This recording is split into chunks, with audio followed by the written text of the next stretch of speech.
सभी विपक्षी दलों के महत्वपूर्ण नेताओं ने अपनी बात आपके समक्ष रखी। कल चुनाव आयुक्त ज्ञानेश कुमार जी की बात को सुन के लगा कि उनका नाम दरअसल अज्ञानेश कुमार होना चाहिए। अज्ञानता की बातें की उन्होंने। या तो वो मूर्ख हैं या जानबूझ के मूर्ख बन रहे हैं, या वो हम लोगों को मूर्ख समझते हैं। ऐसी ऐसी बातें, ऐसी ऐसी तर्कहीन, तथ्यहीन बातें उन्होंने की, हम लोग सुन के हैरान हैं। उनसे जो सवाल पूछे गए उसका एक भी जवाब उन्होंने नहीं दिया।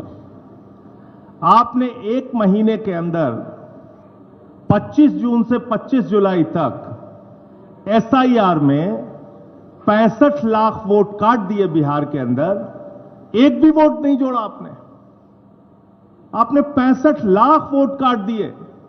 आप कह रहे हैं आप एसआईआर कर रहे हैं, स्पेशल इंटेंसिव रिवीजन, और उस रिवीजन में आपको एक भी आदमी पूरे बिहार में वोट जोड़ने लायक नहीं मिला। ये कैसा एसआईआर है आपका? आपने कहा 22 लाख लोग मर गए, उनके नाम काट दिए हमने। आप उस बिहार में एक महीने के अंदर सारा प्रमाण पत्र चाहते हैं जहां का बड़ा क्षेत्र बाढ़ में पीड़ित रहता है। आप उनसे कह रहे हैं अपना निवास प्रमाण पत्र लेके आओ, अपने माताजी का निवास प्रमाण पत्र लेके आओ, अपने पिताजी का निवास प्रमाण पत्र लेके आओ, पूरे घर का आप प्रमाण पत्र लेके आओ। कहां से लाएगा आदमी? और इसके अलावा ऐसी ऐसी गड़बड़ियां सामने आ रही हैं। आपका बीएलओ खुद से फॉर्म साइन करके जमा कर रहा है, उसकी वीडियो सामने आई। क्या कार्रवाई की आपने? अमेरिका के राष्ट्रपति ट्रंप का वोट बिहार में बन गया, क्या कार्रवाई की आपने? कुत्ते का निवास प्रमाण पत्र बिहार में बन गया, क्या किया आपने? क्या किया आपने? आप बेवकूफ समझते हैं इस देश के लोगों को। खुलेआम आपने एसआईआर के जरिए घपला घोटाला किया, मरे हुए लोगों को जिंदा कर दिया, जिंदा लोगों को मार दिया। लेकिन मेरी चिंता इससे थोड़ा अलग है, और वो गंभीर चिंता है। भारतीय जनता पार्टी, नरेंद्र मोदी जी की पार्टी कहती है इस देश में उन्हीं लोगों के वोट कट रहे हैं जो घुसपैठिया हैं, जो बांग्लादेशी हैं। तो 22 लाख तो बिहार में कह रहे हैं मर गए इसलिए हमने काट दिए। अब 43 लाख जो वहां पे बचे हैं वो सब घुसपैठिया हैं। उनके लिए डिटेंशन सेंटर बनेगा, वो सब पकड़ पकड़ के बांग्लादेश भेजे जाएंगे। वो उनको हिंदुस्तान में रहने का हक नहीं है। वो जो सुप्रीम कोर्ट में गए थे, उन्होंने कहा था कि मैं जिंदा हूं, अब वो बांग्लादेश जाएंगे क्योंकि वो घुसपैठिया हैं। बीजेपी कह रही है वो घुसपैठिया हैं। एक आईएएस अधिकारी हैं व्यास साहब रिटायर्ड आईएएस अधिकारी हैं, पति पत्नी दोनों के नाम काट दिए गए। अब वो घुसपैठिया हैं, वो डिटेंशन सेंटर में रहेंगे, वो बांग्लादेश जाएंगे। आप देश को आपने तमाशा बना रखा है। आप कह रहे हैं चुनाव आयोग को वोट चोर कहना संविधान के खिलाफ है, वोट चोरी करना संविधान के मुताबिक है। वाह भैया, वोट चोर कहना संविधान के खिलाफ है, वोट चोरी करना संविधान के मुताबिक है, वोटर लिस्ट में भ्रष्टाचार करना संविधान के मुताबिक है। आप कहते हैं शिकायत नहीं की गई आपको। मैं दिल्ली का उदाहरण बताता हूं।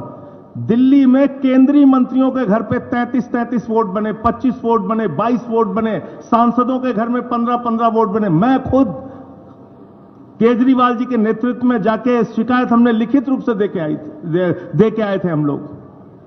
कोई कार्रवाई आपने नहीं किया। आपने नई दिल्ली विधानसभा क्षेत्र में 42,000 वोट काट दिए, 42,000 वोट चुनाव शुरू होने से पहले। 14 विधानसभाओं में भारतीय जनता पार्टी के कार्यकर्ताओं ने हजारों वोट कटवाने की एप्लीकेशन दी। ये सारी लिखित शिकायत, मिल के शिकायत, अनुरोध करके शिकायत, बार बार कह के शिकायत हम लोगों ने चुनाव आयोग में जाके की। आज तक कोई कार्रवाई आपने नहीं किया। समाजवादी पार्टी के रामगोपाल जी ने बताया, उन्होंने एफिडेविट पर शिकायत किया। महाराष्ट्र के अरविंद सावंत भाई ने बताया, और तमाम लोग। बंगाल में ममता जी ने बताया कि कैसे आपने फ्रॉड किया वहां पे। लेकिन आप कोई कार्रवाई नहीं करते। फिर कह रहे हैं कल की प्रेस कॉन्फ्रेंस से ज्यादा तो मुझे हंसी परसों का उनका चिट्ठी देख के आई। उनका जो लेटर आया सामने, उसका पॉइंट नंबर 7 में पढ़ रहा था। कहने लगे साहब गड़बड़ी हुई है, लेकिन राजनीतिक दलों ने हमें नहीं बताया कि गड़बड़ी हुई है। तो मैंने कहा ये तो वही किस्सा हो गया कि एक बदमाश थानेदार आया एक इलाके में, उस थानेदार ने अपने सिपाहियों के साथ मिलकर इलाके में डकैती डाल दी। डकैती डाल दी तो फिर वो थानेदार पकड़ा गया। थानेदार जब पकड़ा गया तो थानेदार ने कहा कि साहब इस इलाके के लोगों ने बताया ही नहीं कि डकैती डालना गलत बात है, चोरी करना गलत बात है। भैया एसआईआर आपने शुरू की, वोटर लिस्ट ठीक करना आपका काम है। 2018 का सुप्रीम कोर्ट का जजमेंट है, वोटर लिस्ट ठीक करना सिर्फ और सिर्फ चुनाव आयोग की जिम्मेदारी है। आप विपक्षी दलों को धमका रहे हैं, कह रहे हैं कि ये संविधान के खिलाफ बोल रहे हैं। हम लोग संविधान बचाने की लड़ाई लड़ रहे हैं। मताधिकार एक ऐसा अधिकार है जो बाबा साहब डॉक्टर भीमराव अंबेडकर जी ने भारत के संविधान में दिया और कहा कि राष्ट्रपति के वोट की गिनती भी एक होगी और गांव में रहने वाले मजदूर के भी वोट की गिनती एक होगी। हम इसकी लड़ाई लड़ रहे हैं, हम इसके लिए काम कर रहे हैं। और ये वोटर लिस्ट की गड़बड़ी जानबूझ के आप कर रहे हैं। इसमें आपने कल अपने आप को एक्सपोज किया पूरे देश के सामने। आप कह रहे हैं महिलाओं की प्राइवेसी भंग हो जाती है। वोटर लिस्ट की जब वोट देने के लिए लाइनें लगी होती हैं महिलाओं की, मैंने तो महुआ जी से कहा कि इस बार जब वोट देने के लिए जाना तो किसी मीडिया वाले को अपनी वीडियो मत बनाने देना, क्योंकि आपकी प्राइवेसी भंग हो जाएगी उससे। भाई बताइए, आप पूरे देश का चुनाव दिखाते हैं, कश्मीर से लेकर कन्याकुमारी तक महिलाएं लाइन में लगी हैं, वो आप दिखाते हैं। उनका इंटरव्यू आप लेते हैं, वो आप दिखाते हैं।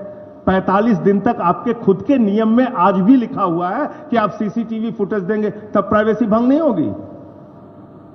तो इसलिए आपने सरासर झूठ बोला, सीना ठोक के कल झूठ बोला। चुनाव आयोग ने कल पूरे देश को यह बताने का काम किया कि वास्तव में उन्होंने भारतीय जनता पार्टी के साथ मिलकर चुनावी घोटाला किया है और चुनाव को प्रभावित करने का काम कई राज्यों में किया है। वही खेल आप बिहार में करने जा रहे हैं। दिल्ली में आपने खुलेआम ये सारा काम किया है। तो मैं सिर्फ इतना कहना चाहता हूं कि आप जांच से बचिए मत, जांच कराइए। जो तथ्य आपके सामने लाए गए हैं अब तक, जिन राज्यों के अलग अलग राज्यों के तथ्य आपके सामने लाए गए हैं, जब तक आप इन सब की जांच नहीं कराते, आपकी निष्पक्षता पे आप कह रहे हैं ना हम समकक्ष हैं, न पक्ष न विपक्ष न समकक्ष। आपको अगर अपने आप को निष्पक्ष साबित करना है तो पूरे देश में जहां जहां बड़ी शिकायतें आपके बारे में मिली हैं, आप उसकी जांच कराइए और कार्रवाई कराइए, वरना आपको हमेशा यह कहा जाएगा कि आपके नेतृत्व में वोट चोरी हुई है और आपने घोटाला किया है।